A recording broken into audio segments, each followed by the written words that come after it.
नमस्कार दोस्तों, स्वागत है आप सभी का आपके अपने YouTube चैनल आज स्टडी ऑफिशियल पर।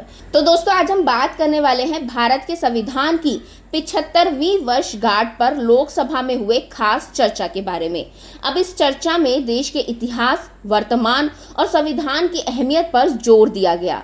लेकिन दोस्तों, चर्चा का केंद्र बन गए पंडित नेहरू, इंदिरा गांधी और वर्तमान सरकार के कामकाज। तो आज अपनी इस वीडियो में दोस्तों हम बात करेंगे कि क्या संविधान को सिर्फ एक पार्टी का योगदान माना जा सकता है, क्यों प्रियंका गांधी ने बीजेपी पर संघ का संविधान लागू करने का आरोप लगाया और कैसे महुआ मोइत्रा के बयान ने संसद में हंगामा खड़ा कर दिया। तो चलिए दोस्तों, इस पूरे मुद्दे को डिटेल से समझते हैं। तो दोस्तों, शुक्र को लोकसभा में रक्षा मंत्री राजनाथ सिंह ने भारत के संविधान की 75 वर्षों की गौरवशाली यात्रा पर चर्चा शुरू की। उन्होंने सीधे कांग्रेस पर निशाना साधते हुए कहा कि संविधान किसी एक पार्टी की देन नहीं है, लेकिन कांग्रेस ने इसे हाईजैक करने की कोशिश की है। उन्होंने ये भी कहा दोस्तों कि नेहरू से लेकर इंदिरा गांधी तक संविधान में कई संशोधन किए गए, जिनमें से कई बार नागरिकों के अधिकारों को कुचलने की कोशिश की गई। इसके बाद दोस्तों, राजनाथ सिंह ने इमरजेंसी का भी जिक्र किया, जिसे 1975 में संविधान की सत्ता के लिए इस्तेमाल किया गया था। उनके मुताबिक बीजेपी ने संविधान को हमेशा अपने माथे पर रखा है और इसके मूल्यों को केंद्र में रखकर काम किया है। अब इसके बाद दोस्तों, सदन में अपने पहले भाषण में कांग्रेस सांसद प्रियंका गांधी ने सरकार पर तीखा हमला किया।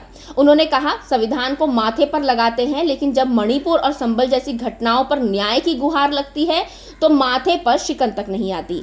प्रियंका ने बीजेपी पर आरोप लगाते हुए कहा कि अगर इस सरकार को मौका मिले तो ये संविधान को बदलने का काम करेगी। उन्होंने कहा कि वर्तमान की समस्याओं पर चर्चा होनी चाहिए, ना कि केवल नेहरू और इंदिरा पर। अब बात करते हैं दोस्तों महुआ मोइत्रा के बयान की। तो तृणमूल कांग्रेस की सांसद महुआ मोइत्रा ने जस्टिस लोया की मौत पर बयान दिया, जिससे संसद में भारी हंगामा हुआ। बीजेपी ने इसे न्यायपालिका पर हमला करार दिया। केंद्रीय मंत्री किरेन रिजिजू ने कहा कि यह मामला पहले ही कोर्ट में सुलझ चुका है। महुआ ने पलटवार करते हुए कहा, मुझे धमकी दी जा रही है, लेकिन मैं पीछे नहीं हटूंगी। दोस्तों, ये बयान बताता है कि संविधान पर चर्चा के दौरान भी न्यायपालिका और अभिव्यक्ति की स्वतंत्रता को लेकर तनाव बना हुआ है। तो दोस्तों, संविधान की 75वीं वर्षगांठ पर हुई ये चर्चा सिर्फ अतीत और वर्तमान की नहीं है, बल्कि इसने हमें ये सोचने पर मजबूर किया है कि हमारा फ्यूचर कैसा होगा।